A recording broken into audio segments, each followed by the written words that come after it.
I got scared because I don't know if he was. To me, it felt like he was trying to break in. If I say no, that I don't want to go out, I'm not going to go out.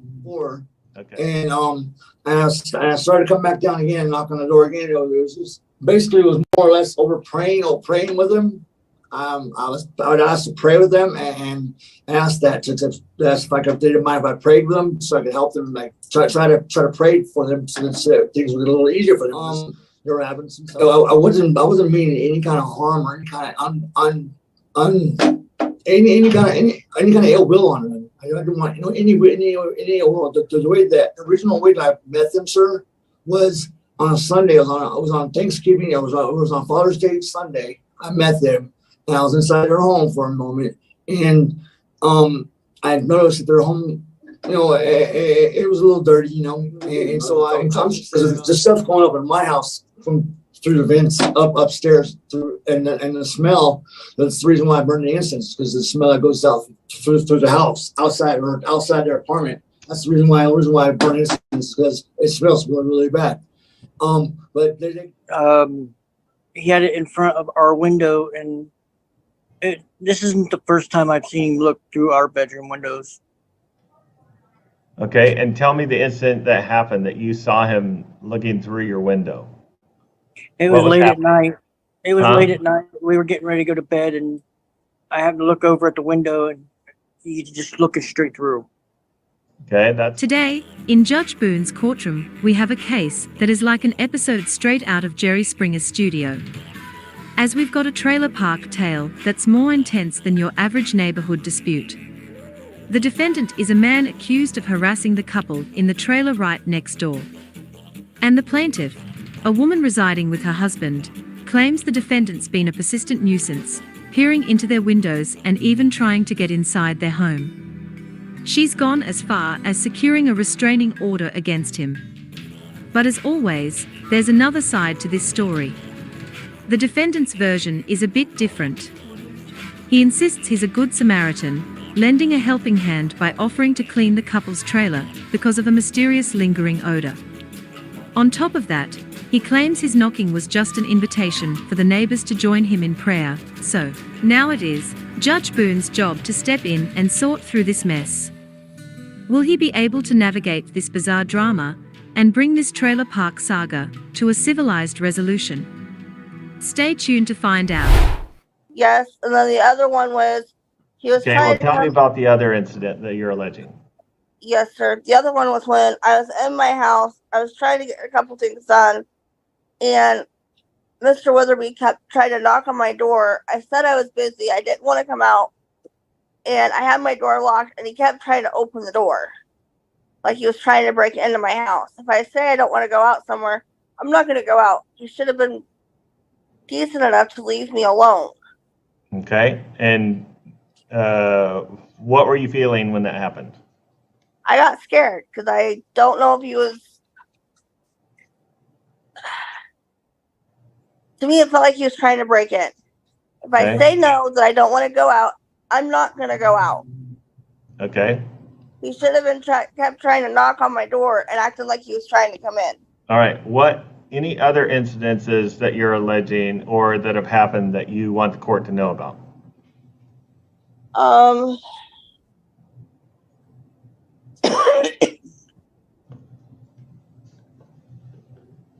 I've asked him numerous times about burning stuff in the hallway.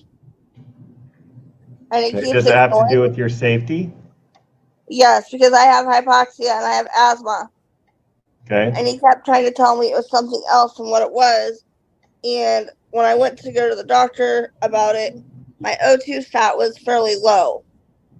Okay. And I don't smoke. I don't do any of that stuff. Okay. And where's his apartment according to yours? Where do they He's upstairs, but he comes down in the hallway.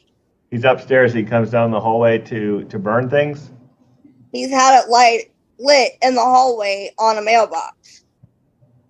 Okay. Is it incense or? We don't know what it is. He keeps telling us it's sage, but it makes me really sick. And I've asked him numerous times to quit burning it, and he will not listen to me. Okay. All I right. don't want to wind up back on a ventilator. I'm sorry. And while we're here, why don't we just, well, actually, we'll come back to Mr. Wilt. Mr. Weatherby, I muted you. I'm going to ask you to unmute. I'm going to mute you, Miss Wilt, so we don't have any cross-talking. Mr. Weatherby, go ahead and tell the court about,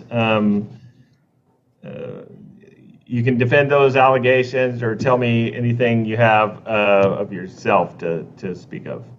Okay. Well, allegation number one, on me being on how I was blocking her obstruction come out of her vehicle. That's not true. I was at her vehicle. Yes, ma'am. Yes, sir. I was. I did have my hand on her. I was opening it up to let her out. I wasn't trying to hold her in. And I had mentioned it to her about her husband, because her husband and I got I apologized. So I was like, look, I apologize for any kind of uncomfortableness that made you feel. I apologize, you know. And then someone else had come outside of the house, and I said, okay, I that's all I really wanted to say. I would say that's it, you know. I don't want no trouble, you know. So are you denying that you knocked on her door or tried the door? Oh, well, I'm talking about the first incident when she mentioned to me going to her van, coming to her. Okay. To her, so how about the next the incident? the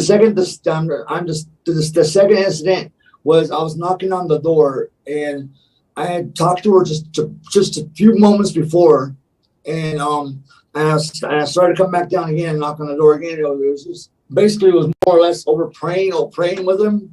I would ask to pray with them and ask that to ask if I could, they didn't mind if I prayed with them, so I could help them, like try to pray for them, so that things would get a little easier for them, because they were having some tough times, just like everyone is, you know.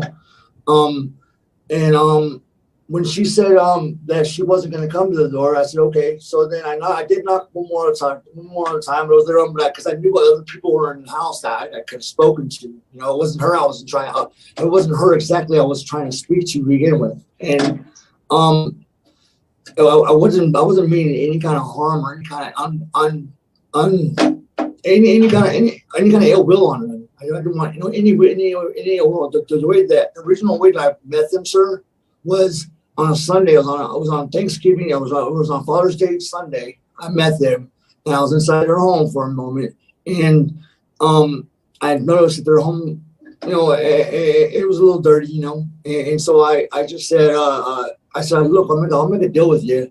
I'm kind of feeling ungrateful for myself for Father's Day. Me not being around by my kid. I said, let me clean your kitchen for you, sir, and I'll clean your kitchen for you, and top to bottom, I'll do a really good job on it. And all I'm asking for you to do in the meantime is to keep it clean. Just do the dishes. That's all I need to do. You know, because there's stuff going up in my house through the vents upstairs and the smell. That's the reason why I burn the incense, because the smell that goes out through the house outside their apartment. That's the reason why I burn incense, because it smells really, really bad. But they agreed, and I prayed with them before I started, and then I said I'm going to go upstairs and I'm going to go up and get my cleaning supplies. I'll be right back. So then, as I'm going up to get my cleaning supplies, I'm started coming in and out, and the dogs were barking a lot, you know. And so I mentioned to them, I said, do you mind if I just come in and out right this moment, because of the dogs barking all the time? I said that if I come in, the dogs will stop. The dogs won't bark as loud or as often as they would. So I continued on cleaning their house, or cleaning their kitchen. I cleaned their kitchen for them, and then I prayed with them afterwards, and we prayed together. And then I've talked to them on a couple of different occasions after that, and where I've prayed with them before. I mean, even yesterday at church, I put them on my prayer list. Even after all this has happened, I put them on my prayer list, because I want them to get through the struggles they're going through. I don't want any trouble with them. I pray for them, because I don't want them to have any more trouble, you know. And then all of a sudden I get arrested yesterday for this breaking of this PFA, and saying that I said F you. I said no to her when she came out. I talked to one of my officer buddies that go to my church. He's a retired police officer, and he said that 'cause I said whenever I see him outside, I walk the other way and I go out to the backyard, or I'll walk away, and he says, you don't have to do that, Tim. He says, you live in there and you're in your own property, you're in your chair and you're living there, you're there. You don't have to do anything. You just, as long as you avoid them and you don't say anything to them and you don't talk to them or even make any kind of gestures towards them, then you can sit right where you're at and be okay. I said, okay, that's great. Thank you. And that's what I did. That's what I was doing. And I mean, on Friday, just this Friday, sir. My electricity went out. Hang on. We're not talking about. Those are past the dates. Okay. Yes, sir. Yes, sir. All right. I'm going to mute you, Mr. Weatherby. I'm going to go back to Miss Wilt. All right, Miss Wilt. I'm going to ask you to unmute. All right. Yes, anything else you want to tell the court on your side of this part of the PFS? Yes, sir. Yeah, Okay. he had permission to be here that one day, but that doesn't mean on another day you keep trying to come in my house. If I say no, it's no. Okay. I have that legal right. Why don't you hand the phone to Mr. Wilt? Yes, and sir. we'll go over his allegations. And I apologize for yelling at you. I'm not trying to yell at you. No, I don't think it is yelling. Hello, sir. All right, Mr. Wilt, tell the court why you're wanting the protection from stalking of Mr. Weatherby. Tell me the incidents that happened and the dates that they happened. I'm not sure when the dates are, but there was a couple of times he was looking in our bedroom windows. And that is the reason why I put up a black blanket on one and a blue blanket on the other. And he was looking in your window. Tell me about that. He had his chair in front of the house, in front of our bedroom window. And his chair for what? Does he go out and smoke or what? Yes, he goes outside and smoke. He has a fire pit out there now, but I don't know why. But he had it in front of our window, and this isn't the first time I've seen him look through our bedroom windows. Okay, and tell me the incident that happened that you saw him looking through your window. It was late at night. It was late at night. We were getting ready to go to bed, and I happened to look over at the window, and he's just looking straight through. Okay, that's one incident. What about another one? And then another one is our roommate here just not too long ago. He was looking in their bedroom window. But not yours? Not mine. Okay. And that was on the back side of the house. Okay, and there's no real way to corroborate that because you don't have them called as a witness and you couldn't really testify as to what they told you. Yes, this has just been recent.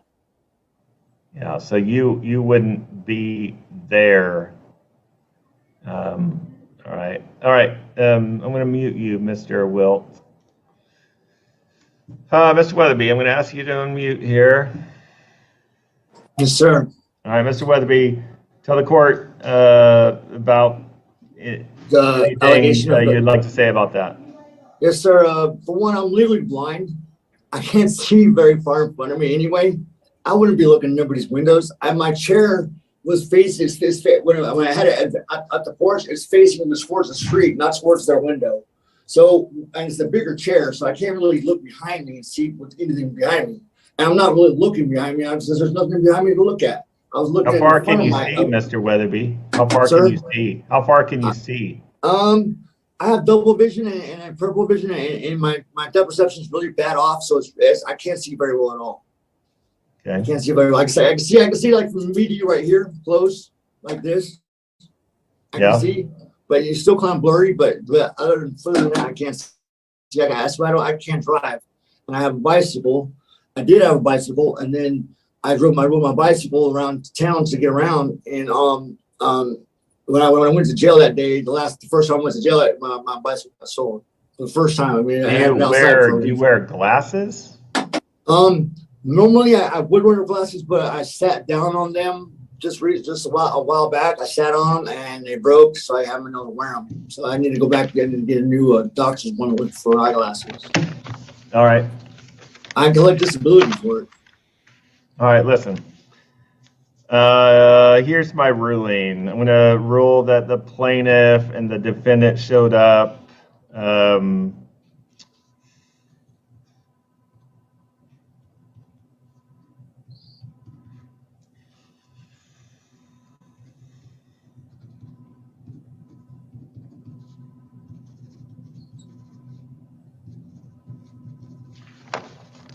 All right, as according to Paula Jo Wilt, I'm going to rule that the plaintiff filed a written petition requesting an order of protection, that the court has jurisdiction over the plaintiff and subject matter, the plaintiff, defendant, and subject matter, that the matter was heard and submitted to the court, which finds that the allegations of stalking, sexual assault, or human trafficking are proven by preponderance of the evidence as required by KSA 60-31A05, and that the defendant represents a credible threat to the physical safety of Miss Wilt.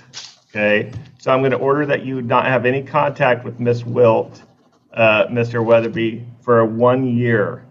All right, so that is from now until July 17th of 2024. All right, because this is 7/17th of 2023. As to the matter of Mr. Wilt, I'm going to rule that the plaintiff and the defendant were here, that it doesn't meet the requirement, Mr. Wilt, of issuing a final order. I mean, obviously, Miss Wilt lives with you, Mr. Weatherby. You can't have contact with Miss Wilt. I'm going to rule that you can have contact with Mr. Wilt unless there's some other action in some other criminal case. If there is some other action in some other criminal case where you have a no contact with Mr. Wilt, you can't have contact with him. Once that case is done, you can have reasonable contact, and if Mr. Wilt allows that, that's fine. But you can't have contact with him when he's with Miss Wilt. You can't tell him to tell Miss Wilt something, okay? Because you can't have contact with Miss Wilt for a year. You live together. I mean, you live in the same complex. It may be, it may not be a good situation to be that close. I'm not saying you should move, but if it keeps popping up, then it's something that you might consider. Is there anything else that the court needs to take up today? No contact with Miss Wilt. Mr. Wilt is going to be dismissed. Miss Wilt, I have you on mute. Do you have something that you need to say? And don't tell me that Mr. Weatherby needs to do this or do that or do something else. If you have a question about the order, you can sure ask it. I just clicked on there, ask to unmute. So unmute and tell me what you need to say. Yes, sir. My only other question I had is, what about like with the trying to break in and the entering? I just told him he can't have contact with you, Miss Wilt. That is some sort of a criminal matter. If the county attorney's office wants to deal with that, they sure can. But the court doesn't bring charges on anybody. If they see fit that there's possibility of enough charges for that, they'll file. If they don't, they won't. So that's all we have today. All comments, viewpoints, interpretations, and insights expressed in this video are for education and entertainment purposes. All individuals featured in the video are to be presumed innocent until proven guilty in a court of law. Please do not attempt to contact, locate, or engage with any individuals featured in the video.